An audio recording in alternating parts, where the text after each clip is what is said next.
Good morning, everybody. The concept today we are going to see is communication. Hope we all know that how far communication is important. It always deal with the questions what, when, where, how. All these questions are answerable only with the help of communication only. So, when you are going to meet anybody or when you want to say something, always you have to keep in mind that communication plays the vital role. This becomes very effective and you have to be very careful in dealing with the communication process. Always get to know that what, when, where, all these things are important. As far as communication is concerned, we should always know that it is an exchange of information or ideas through which we are going to meet some other person. Always keep that in mind. So, always whenever we are going to deal with communication, two persons are needed, the sender as well as the receiver. You know that if you are going to talk on your own, what do you mean by that one? Always two-way communication process should be there. In the communication process, you are going to exchange information, ideas, thoughts, feelings, emotions through your speech, signals, writing or behavior. What will you exchange in the ideas or thoughts or your feelings or your emotions through which you are going to carry some message to the audience? Hoping all these things in mind, you have to be very thorough that some elements are important in communication. What are the major elements that are playing the vital role in communication? I already told that two persons are important, that is the sender as well as the receiver.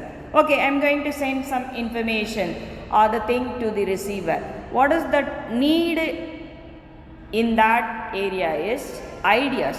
Through ideas, you are going to send some information to the receiver. So, the sender comes there, some ideas should be there. As we are living in the high-tech world, hope you all know that this carrying the message from one person to another person, you are in need of some channels.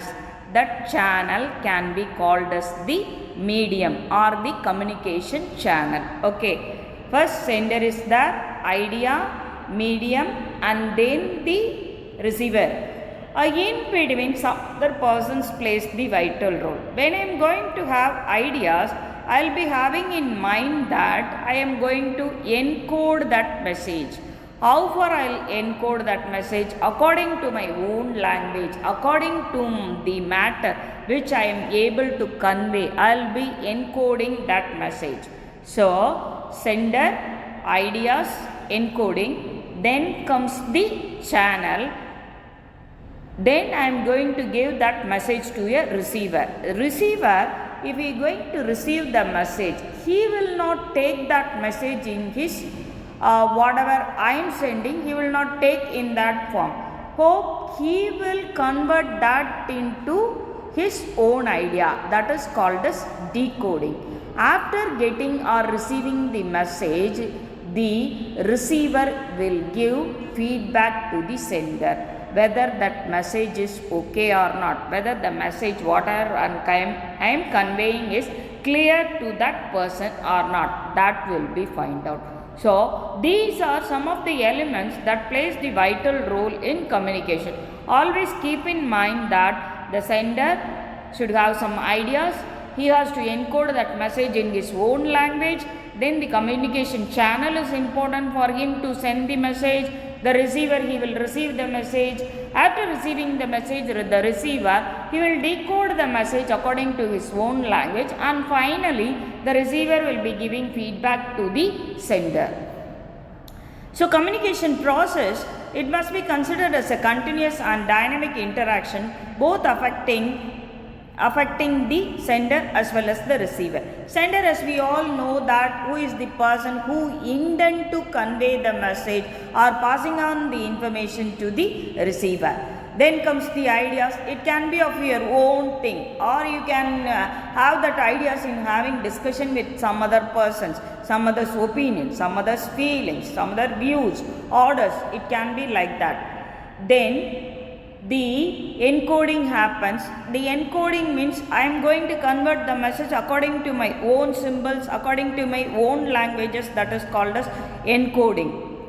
Then comes the communication channel. It can be of any media, that is, it can be of the phone, or it can be oral communication or written communication, or anything can be followed, but a medium of communication should be there. Then comes the receiver. The receiver always should have the idea of getting the message from the sender. The receiver is going to decode the message according to his own language. Then comes the feedback. The feedback is always essential. How far you have delivered the message in such a way that whether it reaches the receiver or not, he has communicated the message clearly, whether it is going to be effective, that matters a lot. This is about the process. So far we have discussed now the process. This is what it takes place. Sender, then comes the encoding, message, channel, receiver, decoding. Decoding process, the receiver has to give feedback to the sender. In the channel, sometimes the noise pollutions may occur. You should try to reduce those things and try to convert all these things into an effective medium. Hope you all very clear with this communication introduction. Then comes the types of communication. Types of communication, always there should be a oral communication as well as the non-verbal communication. That is verbal as well as non-verbal communication. Again, this verbal communication is divided into two types. That is about the oral as well as the written communication. In verbal communication, I am going to convey the message by word of mouth or through a piece of writing. The objective of my communication is that I have to always follow some instruction that should be very clear to the receiver. This is what the verbal communication, how it is divided as oral as well as the written communication. Oral communication means it is the spoken words are used, face-to-face conversation, speech, telephonic conversation, video, radio, television, voice over internet. All these things are considered as oral communication. What are the advantages? Now we can discuss about what are the advantages of having oral communication.